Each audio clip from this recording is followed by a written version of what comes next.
जय हिंद साथियों, आप सभी का स्वागत है हमारे YouTube channel the R K. Classes में। उम्मीद करता हूँ आप सभी मस्त होंगे, तंदुरुस्त होंगे और अपनी पढ़ाई में व्यस्त होंगे। आशा है आप निरंतर मेहनत कर रहे होंगे अपने लक्ष्य के प्रति। तो आज हम देखने वाले हैं प्रश्नावली 1.1। कल हमने 2 क्वेश्चंस कर लिए थे, आज इस प्रश्नावली के बचे हुए क्वेश्चंस देखने वाले हैं हम। तो क्वेश्चन नंबर 3 हमारे सामने, अभाज्य गुणनखंड विधि द्वारा निम्नलिखित पूर्णांकों के एचसीएफ और एलसीएम ज्ञात कीजिए। तो कल हमने अभाज्य गुणनखंड सीख लिया था कि अभाज्य गुणनखंड होते क्या हैं और उससे एचसीएफ और एलसीएम निकालना हमने जान लिया था। तो एक बार और देख लेते हैं कि अभाज्य गुणनखंड कैसे निकालते हैं। फॉर एग्जांपल मेरे पास एक संख्या है 10, मुझे इसके अभाज्य गुणनखंड निकालने हैं। तो मैं क्या करूंगा कि 10 में ऐसी छोटी से छोटी संख्या का भाग दूंगा जो सबसे पहले तो अभाज्य हो वो संख्या और उसका भाग पूरा पूरा जाता हो। तो इसमें 2 का भाग पूरा पूरा जा रहा है और 2 एक अभाज्य संख्या है, तो 2 का इसमें भाग जाएगा 5 बार। अब 2 का भाग 5 में पूरा पूरा नहीं जाता, नहीं 3 का जाता है। 4 एक अभाज्य संख्या है ही नहीं, वापिस से इसमें भाग जाएगा 5 का, तो 5 का भाग देंगे, 5 का भाग जाएगा इसमें 1 बार। तो 10 के अभाज्य गुणनखंड क्या आ गए हमारे पास में, तो 2 गुणा 5, ये क्या आ गए इसके अभाज्य गुणनखंड। इन्हीं अभाज्य गुणनखंडों की मदद से आज हम एचसीएफ और एलसीएम निकाल लेंगे। शुरू करते हैं क्वेश्चन नंबर 1।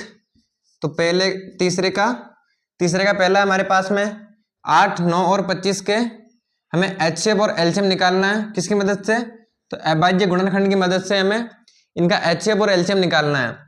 तो सबसे पहले हम 8, 9 और 25 के अभाज्य गुणनखंड कर लेते हैं। तो 8 में सबसे पहले भाग जाएगा 2 का 4 बार, वापिस से 2 का 2 बार, 2 में 2 का भाग जाएगा 1 बार। 9 में 2 का भाग पूरा पूरा जाता ही नहीं है, इसमें भाग लगाएंगे 3 का भाग जाएगा इसमें 3 बार, वापिस 3 से 1 बार। तो इसके अभाज्य गुणनखंड हो गए हमारे पास में 3 और 3। 25 में न तो 2 का और न ही 3 का पूरा पूरा भाग जाता है, तो इसमें सबसे पहले हम लगाएंगे भाग 5 का। 5 का भाग 25 में जाता है 5 बार, 5 में वापिस से भाग लगाएंगे हम 5 का, तो हमारे पास में एक शेष बच गया। तो 8 के अभाज्य गुणनखंड आ गए हमारे पास में 2 की घात 3। ऐसा ही 9 के हमारे पास में आ गए अभाज्य गुणनखंड 3 की घात 2। 25 के आगे हमारे पास में 5 की घात 2। तो ये इसके अभाज्य गुणनखंड कर लिए हमने 8, 9 और 25 के। अब इनसे एचसीएफ और एलसीएम निकाल लेंगे। तो इधर कर देता हूं मैं। तो एचसीएफ में क्या करते हैं हम कि जो सब में कॉमन हो, हाईएस्ट कॉमन फैक्टर, जो सब यानी तीनों में कॉमन हो उसको लेना है और उसकी भी निम्नतम घात यानी सबसे छोटी घात। तो तीनों में कॉमन क्या है, हम देख पा रहे हैं कि तीनों में कुछ भी कॉमन है ही नहीं। तो अगर कुछ कॉमन नहीं हो तो हमारा एचसीएफ क्या आ जाता है, सीधे ही एचसीएफ हम लिख देते हैं सीधे ही 1। अगर कुछ कॉमन नहीं हो तो एचसीएफ क्या हो जाता है हमारा, एचसीएफ हो जाता है हमारा 1। क्यों, क्योंकि हम इन तीनों के गुणा में 1 तो मान ही सकते हैं, इन तीनों के गुणा में 1 तो मान ही सकते हैं, कोई प्रॉब्लम होगी नहीं हमें, क्योंकि 1 से गुणा होगा तो आंसर सेम ही रहेगा। तो हम 1 तो मान ही सकते हैं सबके गुणा में, तो हमारा एचसीएफ क्या हो जाएगा फिर 1। ऐसे ही एलसीएम निकालते हैं। तो एलसीएम में क्या होता है, लोएस्ट कॉमन फैक्टर, यानी जितनी भी संख्याएं हैं, जितने भी गुणनखंड है उन सबको लेना है अपने को। तो 2 दिख रहा है अपने को, तो 2 लेंगे, 3 और 5 है तो 3 और 5 लेंगे और इनकी भी अधिकतम घात। तो 2 की अधिकतम घात कितनी है, तो 2 की अधिकतम घात है 3। 3 की अधिकतम घात कितनी है, तो 2। 5 की अधिकतम घात कितनी है, तो 5 की अधिकतम घात है 2। अब इनको सोल्व कर लेना है। तो 2 की घात 3 का मतलब होता है 8, 3 की घात 2 का मतलब होता है 9, 5 की घात 2 का मतलब होता है 25। तो 8 9 का 72, 72 गुणा 25। तो इधर कर देता हूं मैं 72 गुणा 25। 5 इंटू 2 10 हासिल के 1, 5 इंटू 7 35 और 1 36, फिर ऐसे 2 इंटू 2 4, 2 इंटू 7 14। तो ये 0, 6 और 4 10 हासिल के 1, 1 और 3 4, 4 और 4 8 और ये 1। तो 1800 एलसीएम क्या आ गया हमारा, 1800 हमारा एलसीएम आ गया। और एचसीएफ कितना आ गया, क्योंकि कुछ कॉमन नहीं था यहाँ पे तो एक हमारा HCF आ गया। तो बहुत ही ईजी क्वेश्चन था ये। तो पहला हमने क्या करा, सबसे पहले हमने 8, 9 और 25 के अभाज्य गुणनखंड निकाले। उसके बाद उससे HCF, क्योंकि तीनों में कुछ कॉमन है ही नहीं, तो HCF हमारा सीधे ही एक आ गया। फिर LCM जो तीनों में है वो तीनों लेने हैं और उनकी भी अधिकतम घात लेनी है। तो LCM आ गया हमारा 1800। अब देखते हैं इसका नेक्स्ट पार्ट, क्वेश्चन नंबर तीसरे का दूसरा। तो तीसरे का दूसरा है हमारे पास में 12, 15 और 21, इनका भी हमें HCF और LCM निकालना है। तो सबसे पहले इनके अभाज्य गुणनखंड कर लेते हैं। तो सबसे पहले 12, 15 और 21। तो 12 में सबसे पहले भाग जाएगा 2 का 6 बार, 6 में 2 का भाग जाता है 3 बार, 3 में 3 का भाग जाएगा 1 बार। 15 में 2 का भाग नहीं जाता, 3 का भाग जाएगा डायरेक्ट 5 बार, 5 में 5 का भाग ही जाएगा पूरा पूरा, तो 1 बार। 3 का भाग जा रहा है पूरा पूरा 7 बार, 7 का भाग 7 में 1 बार पूरा पूरा। तो 12 के अभाज्य गुणनखंड आ गए हमारे पास में 2 की घात 2 गुणा 3 की घात 1। ऐसे ही 15, तो 15 के गुणनखंड आ गए हमारे पास में 3 की घात 1 गुणा 5 की घात 1। ऐसे 21, तो 3 की घात 1 गुणा 7 की घात 1 गुणनखंड हो गए हमारे। अब HCF देख लेते हैं। तो HCF आ रहा है हमारा, कॉमन सिर्फ 3 दिख रहा है, हमें कॉमन 3 दिख रहा है और इसकी भी निम्नतम घात 1 ही है वैसे भी। तो 3 की घात 1 है, तो 3 की घात 1 का मतलब 3 ही होता है, तो घात लगाने की कोई आवश्यकता है नहीं वैसे। तो HCF कितना आ गया हमारे 3। LCM देखेंगे, LCM, तो LCM में सब कुछ लेना है 2, 3, 5 और 7। तो 2 लेना है, 3 लेना है, 5 भी लेना है, 7 भी लेना है और इनकी भी अधिकतम घात है। तो 2 की अधिकतम घात कितनी है, 2 दिख रही है अपने को, बाकी सबकी अधिकतम घात 1 ही है। अब सोल्व कर लेंगे।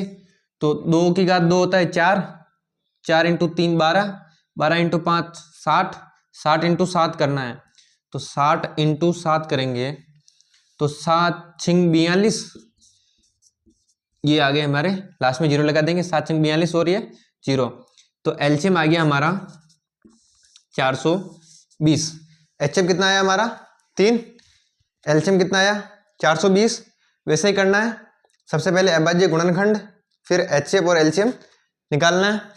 लास्ट पार्ट बच रहा है तीसरे का तीसरा है हमारे पास में 17, 23 और 29। तो सबसे पहले इनका अभाज्य गुणनखंड 17, 23 और 29 का। तो 17 में किसी दूसरी संख्या का भाग पूरा पूरा जाता ही नहीं है, इसमें सिर्फ 17 का भाग ही जाता है 1 बार। ऐसे ही 23, तो 23 में 23 का भाग ही जाता है पूरा पूरा 1 बार। 29 में 29 का भाग ही जाता है पूरा पूरा 1 बार। तो बहुत सिंपल था ये तो वैसे भी। तो 17 के गुणनखंड आ गए हमारे पास में 17, 23 के भी आ गए हमारे पास में सिर्फ 23, 29 का आ गया हमारे पास में गुणनखंड 29। तो HCF होगा हमारे पास में, तीनों में कुछ कॉमन नहीं है, तो अपन 1 तो मान ही सकते हैं। क्यों मान सकते हैं, क्योंकि 17 इंटू 1 होगा तो भी वो 17 ही रहेगा, 23 इंटू 1 23 ही रहेगा, 29 इंटू 1 29 ही रहेगा, तो कुछ फर्क पड़ने वाला नहीं है, इसलिए हम 1 लगाते हैं। अब तीनों में 1 कॉमन है, तो HCF हो गया हमारा 1। LCM देखेंगे, तो LCM हो गया हमारे पास में, सब कुछ लेना है, तो 17 भी लेना है, 23 भी लेना है, 29 भी लेना है। तो 17 भी लेंगे, 23 भी लेंगे, 29 भी लेंगे। 17 इंटू 29 जो आए उसको 17 इंटू 23 जो आए उसको 29 से गुणा करना है, इंटू 23 करेंगे तो 17 इंटू 23, तो 7 या 21 हासिल के 2, 3 एकम 3 और 2 5, 2 इंटू 7, 7 दूनी 14 हासिल गया 1, 2 एकम 2 और 1 3, तो 1 और ये 5 4 9 3। अब इसको गुणा करना है 29 से, तो 29 से कर देंगे गुणा, 9 एकम 9, 9 9 का 81 हासिल गए 8, 9 3 27, 27 और 8 होते हैं 27 और 8 होते हैं 35। उसके बाद में 2 एकम 2, 9 दूनी 18 हासिल गए 1, 6 और 1 7, तो 9 3 8 और 5 13, हासिल गए 1, 3 10 11, सॉरी 3 और 7 10, और ये 1 ये 11। तो हमारे पास में एलसीएम कितना आ गया, तो 11,339। एचसीएफ कितना आया हमारे पास में, कुछ कॉमन नहीं है तो 1, एलसीएम कितना आया 11,339। तो तीसरा क्वेश्चन इंपॉर्टेंट था, वैसे इजी है बट इंपॉर्टेंट है, हर साल इससे एग्जाम में क्वेश्चंस बन जाते हैं। तो क्वेश्चन नंबर 4 है हमारे पास में, एचसीएफ 306 व 657 का 9 दिया है, यानी 306 और 657 का एचसीएफ दिया है हमारे को 9, और एलसीएम 306 और 657 का ज्ञात कीजिए। मतलब इन दोनों संख्याओं का हमारे को एचसीएफ दिया है 9 और एलसीएम ज्ञात करना है हमें इन दोनों संख्याओं का। तो बहुत इजी क्वेश्चन है, देखिए इसको। तो क्योंकि हमें एचसीएफ दिया है, दोनों संख्याएं दी है, तो हम फॉर्मूले से कर सकते हैं। कैसे, तो दो संख्याओं का फॉर्मूला हमारे पास में, दो संख्याओं का गुणनफल बराबर होता है हमेशा एचसीएफ व एलसीएम के गुणनफल से। दो संख्याओं को अपन क्या लिख सकते हैं, इन दो संख्याओं को हम a गुणा b भी लिख सकते हैं। तो फॉर्मूला है हमारे पास में a गुणा b बराबर होता है एचसीएफ व एलसीएम के गुणनफल के। तो इसमें वैल्यूज पुट कर देते हैं। तो दो संख्याओं गुणनफल यानी 306 इंटू होगा 657 के a इंटू बी, और एचसीएफ दिया है हमारे को, एचसीएफ है हमारे पास में 9, एलसीएम ज्ञात करना है। तो 306 गुणा 657 क्या निकालना है, एलसीएम निकालना है। तो इधर एलसीएम ही रखेंगे, सिर्फ 9 हमारे पास में एक्स्ट्रा है, हमारे को सिर्फ एलसीएम निकालना है, 9 नहीं चाहिए हमारे को। 9 इधर गुणा में इधर भेजेंगे तो ये इसके भाग में आ जाएगा। अच्छा, अब ये कट रहा है डायरेक्ट 9 के पाड़े से, 9 एकम 9, 9 3 27, 3 बच गए, 9 चौक 36, तो ऊपर बच गए 34 गुणा 657 बराबर है एलसीएम के। तो एलसीएम आ जाएगा हमारा 34 इंटू 657, तो 34 इंटू 657 कर लेते हैं एक बारी, 7 चौक 28, हासिल गए 2, 5 चौक 20 और 2 22, हासिल गए 2, 24 और 2 26, 6 चौक 24 और 2 26, 3 7 21, हासिल गए 2, 3 पंजे 15 और 2 16 17, हासिल गया 1, 3 6 18 और 1 19, तो ये 8 3 6 6 12 और 1 13, हासिल गया 1, 10 2 12, हासिल गया 1 2, 22,338 क्या आ गया हमारा इसका एलसीएम। तो एलसीएम ज्ञात करना था हमारे को, एलसीएम क्या आ गया हमारे 22,338।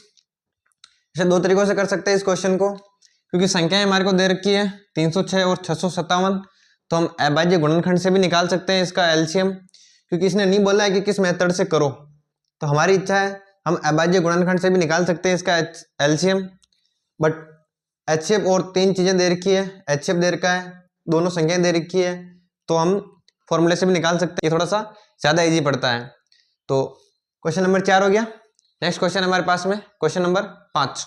तो नेक्स्ट क्वेश्चन हमारे पास में क्वेश्चन नंबर 5, जांच कीजिए कि क्या किसी प्राकृत संख्या n के लिए संख्या 6 की घात n अंक 0 पर समाप्त हो सकती है।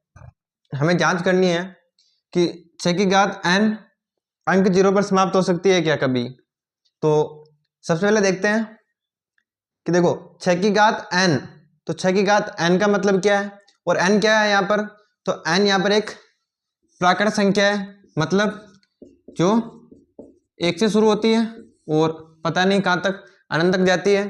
तो प्राकृत संख्या n एक प्राकृत संख्या है, और 6 की घात n अंक 0 पर समाप्त हो सकती है क्या कहीं, ये जांच करनी है हमें। तो इसका हल शुरू करते हैं। सबसे पहले 6 की घात n का क्या मतलब है, तो 6 की घात n का मतलब है, क्योंकि पता है हमें n प्राकृत संख्या है, तो मान सकते हैं हम, जैसे 6 की घात 1 हो सकती है, 6 की घात 2 हो सकती है, 6 की घात 3 हो सकती है, 6 की घात 4 हो सकती है। 6 की घात 1 क्या होती है, 6 की घात 1 1, सॉरी 6 की घात 1 6 होती है, 6 की घात 2 36, 6 की घात 3 216 होता है, 6 की घात 4 ये होता है 1296। तो 6 की घात n यानी हम 6 की घात 1 माने, 2 माने, 3 माने, 4 मान सकते हैं, 5 मान सकते हैं, कुछ भी मान सकते हैं n। तो 6 की घात n का मतलब प्राकृत संख्याओं में से कुछ घात होंगी इनकी। तो क्या आ रहा है इनके इकाई के अंक में, इसने क्या बोला कि प्राकृत संख्या n के लिए संख्या 6 की घात n, 6 की घात n यानी कुछ भी हो सकता है, अंक 0 पर समाप्त हो सकती है क्या? तो ये अंक 0 पर समाप्त हो रही है क्या? नहीं, ये तो अंक 6 पर समाप्त हो रही है। कहां पर समाप्त हो रही है? अंक 6 पर समाप्त हो रही है। तो n 6 की घात कुछ भी ले लो, हमेशा संख्या किस पर एंड होगी? इस पे, तो वो 6 पर समाप्त हो रही है। तो हम क्या कह सकते हैं कि 6 की घात n कभी भी अंक 0 पर समाप्त नहीं हो सकती है। क्यों? क्योंकि वो 6 पर समाप्त हो रही है। अच्छा, अंक 0 पर संख्याएं समाप्त कब होती है? तो जैसे मैं यहाँ पर कुछ उदाहरण लिखूं, जैसे 10, 20, 30, 40। तो जैसे 10, तो 10 के गुणनखंड क्या कर सकता हूं मैं? 10 के गुणनखंड होते हैं 2 गुणा 5, 20 के ऐसे ही 2 की घात 2 गुणा 5, 30 के ऐसे ही 2 गुणा 3 गुणा 5, 40 के करूंगा तो 2 गुणा 2 गुणा 2 गुणा 5। ये 40 के गुणनखंड होते हैं, 30 के, 20 के और 10 के। तो आप एक चीज नोटिस कर रहे होंगे कि इन चारों के गुणनखंड में, क्योंकि ये सभी 0 पर अंत हो रहा है इनका सभी का, तो इन चारों के गुणनखंड में 2 और 5 आपको, 2 और 5 तो आपको देखने को मिलेगा ही मिलेगा। इसका मतलब है कि किसी भी संख्या को अगर 0 पर खत्म करना है तो उसके गुणनखंड में क्या आना चाहिए? 2 और 5। क्या आना चाहिए? 2 और 5। 2 और 5 अगर अनिवार्य रूप से होगा तभी वो संख्या क्या होगी? वो संख्या 0 पर एंड होगी। तो 6 के गुणनखंड करते हैं, तो 6 की घात n के गुणनखंड करेंगे हम, तो इसके गुणनखंड आ रहे हैं 2 गुणा 3 की घात n, यानी 2 की घात n और 3 की घात n। तो इसमें 2 तो आ रहा है बट 5 नहीं आ रहा है। 2 तो अनिवार्य रूप से आ रहा है पर 5 भी अनिवार्य रूप से आना चाहिए। 3 आ जाए, 5 आ जाए, उससे 3 आ जाए, 4 आ जाए, उससे कुछ मतलब नहीं अपने को। 2 और 5 दोनों आने चाहिए, तभी वो संख्या क्या होगी? तभी वो संख्या 0 पर समाप्त हो सकती है। तो हम ये लिख सकते हैं, एक बार मैं सिस्टमेटिक तरीके से लिख के बताता हूं आपको।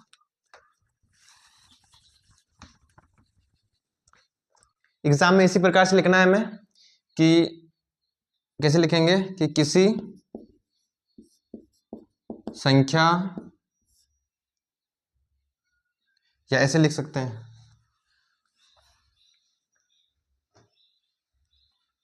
यदि किसी संख्या के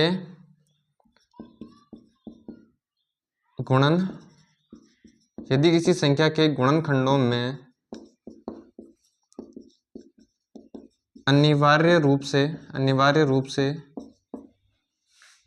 2 तथा 5 उपस्थित हो तो वह संख्या क्या होगी? वह संख्या 0 पर समाप्त होगी। देखा आपने अभी कि किसी भी संख्या को अगर 0 पर खत्म करना हो तो उसके गुणनखंड में क्या होना चाहिए? 2 और 5 अनिवार्य रूप से उपस्थित होना चाहिए।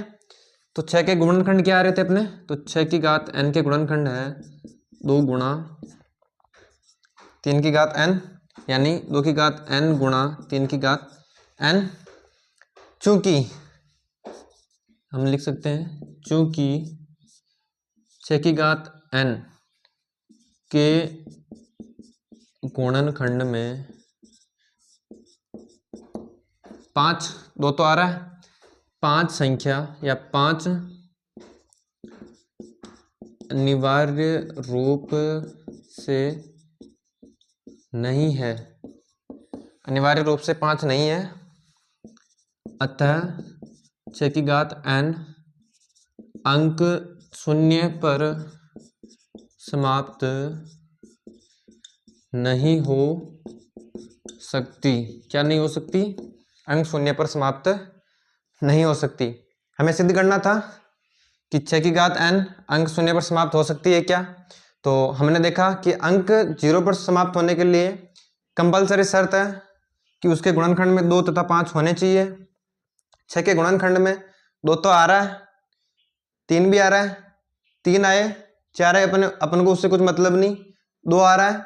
अगर 5 होता तो ये 0 पर एंड होती, बट 5 नहीं है, तो हम कह सकते हैं कि 6 की घात n अंक 0 पर समाप्त नहीं हो सकती, क्योंकि इसमें 5 अनिवार्य रूप से उपस्थित नहीं है। तो लेंथी क्वेश्चन नहीं है, ज़्यादा इजी क्वेश्चन है, समझने लायक क्वेश्चन है। बाकी लैंग्वेज आपको एग्जाम में ऐसे ही लिखनी है अगर क्वेश्चन आ जाए तो। नेक्स्ट क्वेश्चन है हमारे पास में। तो नेक्स्ट क्वेश्चन हमारे पास में क्वेश्चन नंबर 6। व्याख्या कीजिए कि 7 गुणा 11 गुणा 13 प्लस 13 और ये 7 गुणा 6 गुणा 5 गुणा 4 गुणा 3 गुणा 2 गुणा 1 प्लस में 5 भाज्य संख्याएं क्यों है। बेसिकली हमें जांच करनी है कि ये दोनों भाज्य संख्याएं है या नहीं। तो सबसे पहले भाज्य संख्याएं क्या होती हैं। तो ऐसी संख्याएं जिनके हम 2 या 2 से अधिक टुकड़े कर सकते हैं वो संख्याएं क्या होती है, भाज्य संख्याएं। लिख देता हूं मैं कि ऐसी संख्याएं जिनके हम 2 या 2 से अधिक टुकड़े कर सकते हैं। क्या कर सकते हैं? 2 या 2 से अधिक टुकड़े कर सकते हैं। उससे भी क्या होती है, भाज्य संख्याएं। फॉर एग्जांपल 10, तो 10 को हम क्या लिख सकते हैं, 2 गुणा 5। 15 लूँ तो 15 को हम लिख सकते हैं 3 गुणा 5। तो ऐसी संख्याएं जिनको हम 2 या 2 से अधिक टुकड़ों में बांट सकते हैं या उनके गुणनखंड 2 या 2 से अधिक आते हैं, तो वो क्या होती है, वो भाज्य संख्याएं आती है, वो भाज्य संख्याएं होती है। तो यही इसने पूछा है कि ये दोनों संख्याएं भाज्य है या नहीं। तो हम क्या करेंगे, इन दोनों को चेक कर लेते हैं कि इन दोनों के टुकड़े 2 या 2 से अधिक आ रहे हैं या नहीं आ रहे हैं। तो हम हल करेंगे इसका। सबसे पहले लेते हैं हम 7 गुणा 11 गुणा 13 प्लस में 13। तो इसको करने के 2 तरीके हैं। एक तो मैं इसको गुणा करूं तीनों को, फिर इसमें 13 जोड़ दूं, फिर जो संख्याएं आए उनके अभाज्य गुणनखंड करके जांच करूं कि इसके अभाज्य गुणनखंड 2 या 2 से अधिक आ रहे हैं या नहीं आ रहे हैं। वो ज़्यादा लंबा हो जाएगा थोड़ा। एक और तरीका है इसको हल करने का कि इसमें जो कॉमन आ रहा है उसको हम बाहर ले लेते हैं। कैसे, देखिए। तो इसमें कॉमन क्या आ रहा है, तो इसमें 13 कॉमन आ रहा है। क्या बच गया इधर, तो इधर बच गया 7 गुणा 11। 13 अपन ने ले लिया, प्लस से इधर 13 था उसको अपन ने ले लिया, तो यहाँ कुछ नहीं बचेगा। फिर उसके बाद प्लस, उसके बाद हमने 13 था यहाँ पे, हमने 13 ले लिया, तो प्लस के उधर है, 13 लेने के बाद भी इधर क्या बचेगा, 1 बचेगा। इधर गुणा में था तो कुछ नहीं बचा, बट प्लस के बाद अगर कोई संख्या अपन ले लेते हैं पूरी तो उधर 1 बचता है। क्या बना है, तो 13 7 × 11 77 प्लस में 1। और सोल्व करेंगे तो 13 गुणा 77 प्लस 1 ये हो जाता है 78। तो क्या आ गया, 13 गुणा 78। तो इस पूरी संख्या को अपन ने सोल्व करा, इसके 2 टुकड़े हो रहे हैं या नहीं हो रहे हैं, तो अपन बोल सकते हैं इसके 2 टुकड़े हो रहे हैं। 2 टुकड़े हो रहे हैं तो यह क्या होगी, ये संख्या होगी भाज्य संख्या होगी। क्या होगी, तो ये भाज्य संख्या होगी। हमें ये सिद्ध करना था कि ये संख्या भाज्य क्यों है। तो हम लिख सकते हैं इस संख्या के 2 या 2 से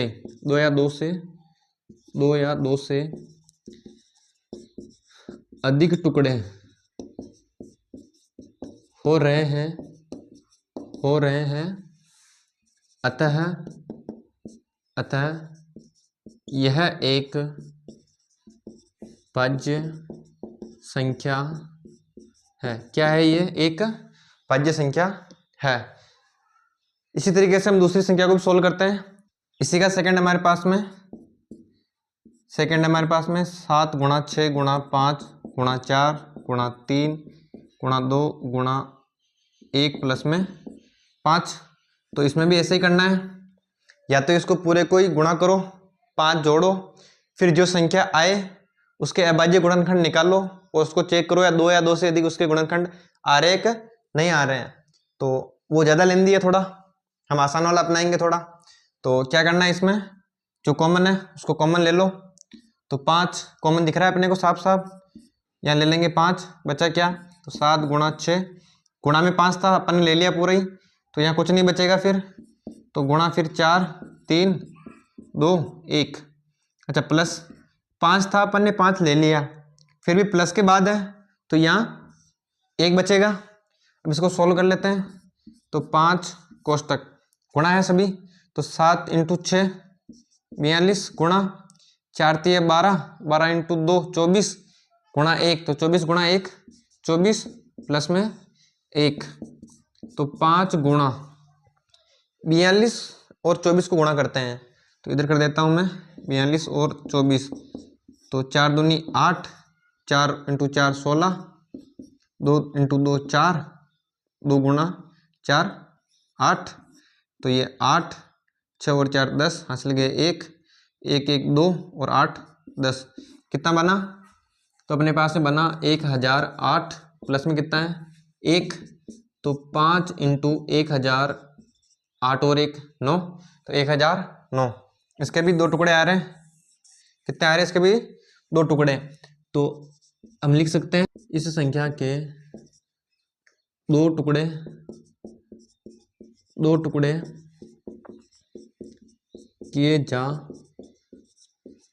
किए जा सकते हैं, अतः यह भाज्य संख्या, अतः यह एक भाज्य संख्या होगी। ये क्या होगी, अतः एक ये भाज्य संख्या होगी। तो सिद्ध करना था हमें कि ये दोनों संख्याएं भाज्य है या नहीं है। हमने इनके अभाज्य गुणनखंड न करके सीधा कॉमन लिया, और कॉमन लेके हमने देखा इसके 2 या 2 से अधिक टुकड़े बन रहे हैं तो वो भाज्य होगी, और नहीं बन रहे हैं तो वो अभाज्य होगी।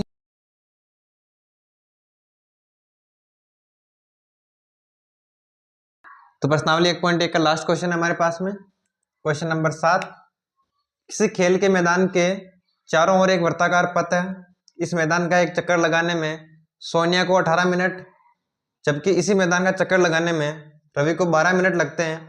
मान लीजिए दोनों एक ही समय व एक ही स्थान से चलना प्रारंभ करते हैं, तो कितने समय बाद दोनों प्रारंभिक स्थान पर वापस मिल जाएंगे। तो क्वेश्चन क्या कहना चाह रहा है कि कोई एक खेल का मैदान है, गोल वृत्ताकार पथ है, कोई 2 व्यक्ति है, कौन, एक तो रवि है और दूसरा एक है सोनिया। तो रवि को इस खेल के मैदान, कोई खेल का मैदान है, ग्राउंड है बड़ा सा, तो रवि को इस खेल के मैदान के चारों ओर चक्कर लगाने में 12 मिनट लगते हैं, और सोनिया को इसी खेल के मैदान में इसी खेल के मैदान का एक चक्कर लगाने में 18 मिनट लगते हैं। तो सोनिया को 18 मिनट लगते हैं।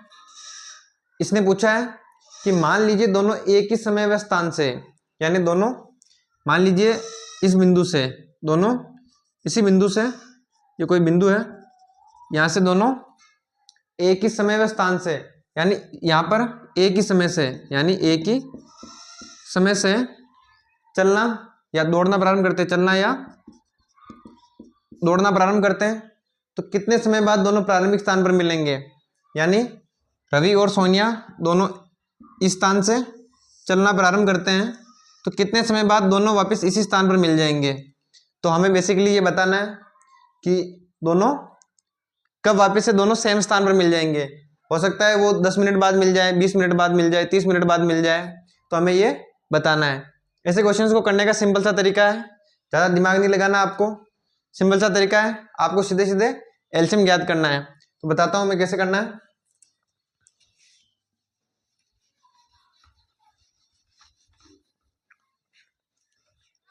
तो ऐसे क्वेश्चंस को करने का सबसे आसान तरीका है, इनका एलसीएम ज्ञात कर लो, और कुछ दिमाग नहीं लगाना है, इनका एलसीएम ज्ञात कर लो। तो 18 और 12 का हम एलसीएम ज्ञात कर लेंगे। तो 18, क्योंकि सोनिया को 18 मिनट लगते हैं, वहीं रवि को 12 मिनट लगते हैं। तो इन दोनों का एलसीएम ज्ञात कर लेंगे। तो 18 का एलसीएम होगा, सबसे पहले अभाज्य गुणनखंड करेंगे। तो 18 और 12 का अभाज्य गुणनखंड करना है। तो 18 में सबसे पहले 2 का भाग जाता है 9 बार, 3 का भाग जाएगा फिर 3 बार, 3 में 3 का भाग जाएगा 1 बार। ऐसे 12 में 2 का भाग जाता है 6 बार, 6 में 2 का भाग जाएगा 3 बार, 3 में 3 का भाग जाता है 1 बार। तो 18 के गुणनखंड आ गए हमारे पास में 2 की घात 1 गुणा 3 की घात 2। ऐसे ही 12 के तो 2 की घात 2 गुणा 3 की घात 1। तो 18 और 12 के गुणनखंड आ गए हमारे पास में। अब इनका एलसीएम ज्ञात करेंगे। तो एलसीएम कितना होगा हमारे पास में, जितनी भी संख्या है सबको लेना है और उनकी भी अधिकतम घात। तो एक तो हमारे पास में 2 है, एक 3 है, 2 की अधिकतम घात है 2 की घात 2, 3 की भी 3 की घात 2। तो 2 की घात 2 होता है 4 गुणा 3 की घात 3 की घात 2 होता है हमारे पास में 9। तो 4 × 9 होता है हमारे पास में 36।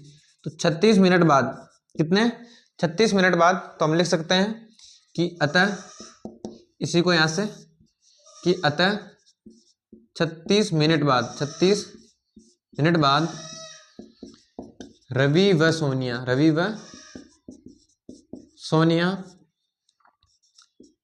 प्रारंभिक स्थान पर वापस मिल जाएंगे। क्या हो जाएंगे, तो प्रारंभिक स्थान पर वापस मिल जाएंगे। कैसे करना है, तो दोनों का जितना भी टाइम है दोनों का एलसीएम ले लेंगे, वही उनका प्रारंभिक स्थान पर मिलने का टाइम हो जाएगा। तो इस प्रश्नावली 1.1 के सारे क्वेश्चंस हो गए। इसके नेक्स्ट लेक्चर में हम इसके उदाहरण देखने वाले हैं। उम्मीद है आपको ये वीडियो पसंद आया होगा। वीडियो को लाइक करें, चैनल को सब्सक्राइब करें और वीडियो को अपने मित्रों के साथ में शेयर करें ताकि वो भी अपनी पढ़ाई को निरंतर रख सके। आपके बहुत ही जल्दी बोर्ड एग्जाम आने वाले हैं, तो जितना जल्दी हो सके उतना जल्दी सिलेबस कवर करें।